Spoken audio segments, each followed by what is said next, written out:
North Korea एक ऐसा देश है जिस पर भरोसा नहीं किया जा सकता।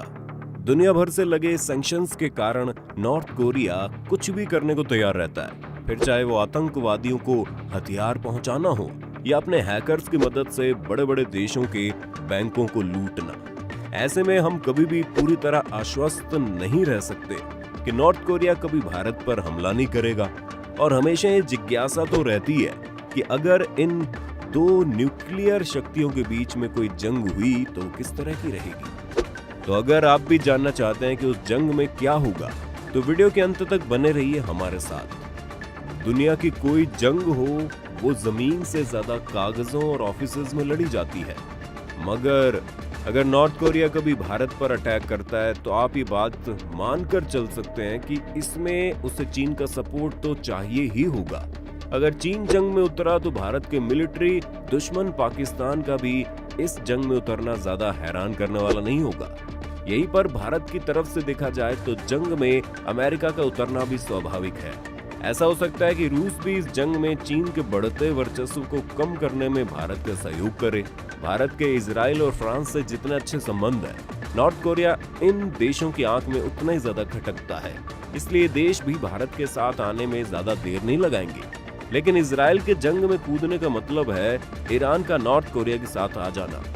ईरान और नॉर्थ कोरिया के संबंध हमेशा से ही काफी अच्छे रहे हैं, और लीक खबरों की माने तो ये देश समय समय पर एक दूसरे के साथ चोरी छुपे कई हथियारों के डील्स भी करते रहते हैं। अब अगर आप ध्यान दें तो चीन और नॉर्थ कोरिया के साथ होने से एक देश जिसे बहुत खतरा है वो है जापान। तो अगर जापान को एशिया में अपना कंट्रोल बनाकर रखना है तो जापान को भी भारत के साथ आना पड़ेगा, क्योंकि जापान ये बात जानता है कि अगर नॉर्थ कोरिया और चीन को यहाँ पर न रोका गया तो जापान उनका अगला निशाना होगा। साथ ही आखिर में भारत के पास नॉर्थ कोरिया के दुश्मन नंबर 1 साउथ कोरिया का सपोर्ट भी रहेगा। साउथ कोरिया और अमेरिका के अच्छे संबंध है, और साथ ही साउथ कोरिया में अभी भी 28,000 अमेरिकी जवान तैनात है। साउथ कोरिया के नॉर्थ कोरिया से नजदीक होने के कारण उसका इस जंग में साथ आना और मिलिट्री और इंटेलिजेंस दोनों के लिए काफी फायदेमंद रहेगा।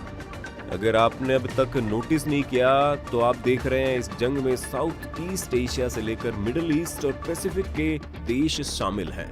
यानी कि अगर ऐसी कोई जंग होगी तो इसे वर्ल्ड वॉर घोषित कर दिया जाएगा।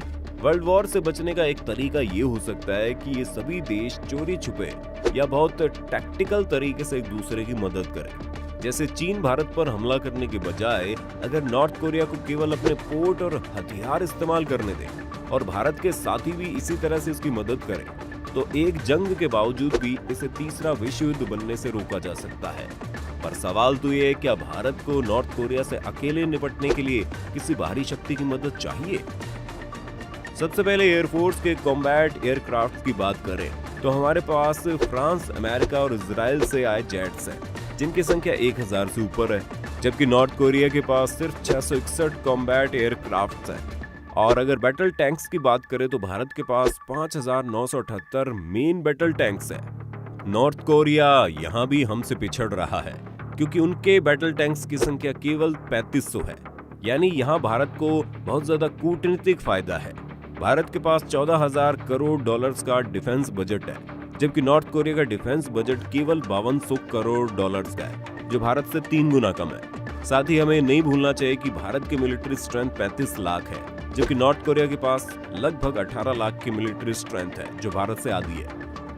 भारत के लिए जो चिंताजनक बातें हैं वो है उनकी ICBMs यानी इंटर कॉन्टिनेंटल बैलिस्टिक मिसाइल्स।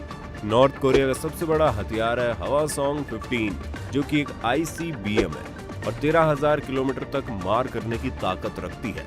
इसके अलावा नेवी की बात करें तो 80 सबमरीन के साथ नॉर्थ कोरिया थोड़ा भारी लगता है, क्योंकि भारत के पास केवल 18 सबमरीन है। साथ ही नॉर्थ कोरिया की 5000 रॉकेट लॉन्चर्स भारत के 290 रॉकेट लॉन्चर के सामने एक बहुत बड़ी फोर्स बनकर उभर सकते हैं। नॉर्थ कोरिया से जो तीसरा बड़ा खतरा भारत को है वो ये कि जहां भारत को हर एक चीज बहुत ही सोच समझकर करनी होती है ताकि उसके बाकी देशों से संबंध न बिगड़े, वहीं नॉर्थ कोरिया के साथ ऐसा नहीं है। नॉर्थ कोरिया वैसे ही बाकी दुनिया से कटा हुआ है, जिस कारण उन्हें ऐसा कोई डर नहीं है और वो काफी चीजें स्वतंत्र रूप से कर सकते हैं। खैर, इसका ये मतलब नहीं है कि अगर नॉर्थ कोरिया हम पर कोई बड़ा हमला करेगा तो भारत जवाब ही नहीं देगा। अब हम वो देश तो नहीं है कि दूसरा गाल भी आगे कर दें। अगर कभी नॉर्थ कोरिया जंग के लिए बनाए गए इंटरनेशनल नियमों का उल्लंघन करता है तो हो सकता है भारत नॉर्थ कोरिया पर न्यूक्लियर हमला भी कर दे। नॉर्थ कोरिया के पास अभी 10 न्यूक्लियर वॉरहेड्स हैं, जबकि भारत के पास 110 न्यूक्लियर वॉरहेड्स हैं। नॉर्थ कोरिया को हमेशा के लिए नक्शे से गायब करने के लिए बड़े काफी हैं। साथ ही अगर बात इतनी आगे बढ़ भी गई तो नाटो से लेकर यूएन की फोर्सेस भी भारत का ही पक्ष लेगी।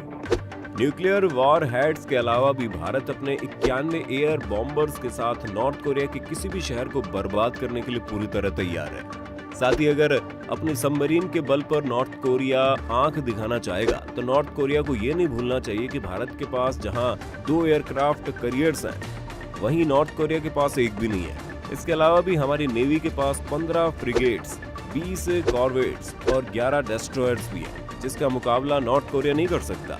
ऐसे में जैसे जैसे जंग आगे बढ़ेगी, जंग का खर्चा भी बढ़ेगा। तब ये देखना काफी मजेदार होगा कि 18,000 करोड़ डॉलर्स की जीडीपी वाला नॉर्थ कोरिया भारत की 2.5 लाख करोड़ डॉलर्स की जीडीपी से कैसे मुकाबला करेगा। साथ ही नॉर्थ कोरिया के पास जो सबसे बड़ा हथियार है वो है उनका साइबर अटैक। लेकिन जब तक इजराइल और अमेरिका भारत के साथ है, तब तक तकनीकी और कूटनीतिक दोनों ही तौर पर हम नॉर्थ कोरिया से साइबर वॉरफेयर में आगे ही रहने वाले हैं। तो कुल मिलाकर ये बात कही जा सकती है कि ना ही नॉर्थ कोरिया के पास जंग लड़ने के पैसे हैं, ना हथियार है और ना ही सिपाही। इसके अलावा अगर कुछ देश उनकी मदद भी कर देंगे तो उन देशों पर भी इंटरनेशनल दबाव काफी बढ़ जाएगा। हो सकता है फिर उनसे कोई व्यापार करना ही छोड़ दे। पाकिस्तान जैसे देश तो बिना किसी ऐड के आने के चलते नॉर्थ कोरिया की तरह भूखे मरने लगेंगे। और चीन भी आखिर कब तक इतना आर्थिक नुकसान सहकर नॉर्थ कोरिया और पाकिस्तान को पालता रहेगा।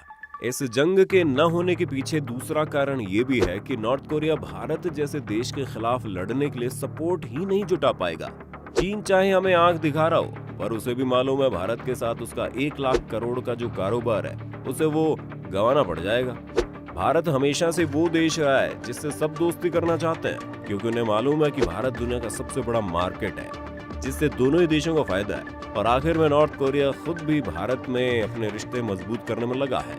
दोनों ही देशों ने एक दूसरे के यहाँ अपनी अपनी एम्बेसी बनाई हुई है। और अभी इस लॉकडाउन के वक्त भारत ने यूएन के कहने पर नॉर्थ कोरिया को आर्थिक मदद भी की थी। जंग हो या ना हो, भारत की शक्ति नॉर्थ कोरिया से काफी ज्यादा है, यानी भारत को नॉर्थ कोरिया से कोई खतरा नहीं है। अगर आपको आज का वीडियो पसंद आया हो तो वीडियो को लाइक कर दें। साथ ही अगर आप चाहते हैं हम इसी तरह की और वीडियो चीन और पाकिस्तान को लेकर भी बना दें तो हमें कमेंट्स में लिख दो। साथ ही जाते जाते चैनल को सब्सक्राइब करना मत भूलना।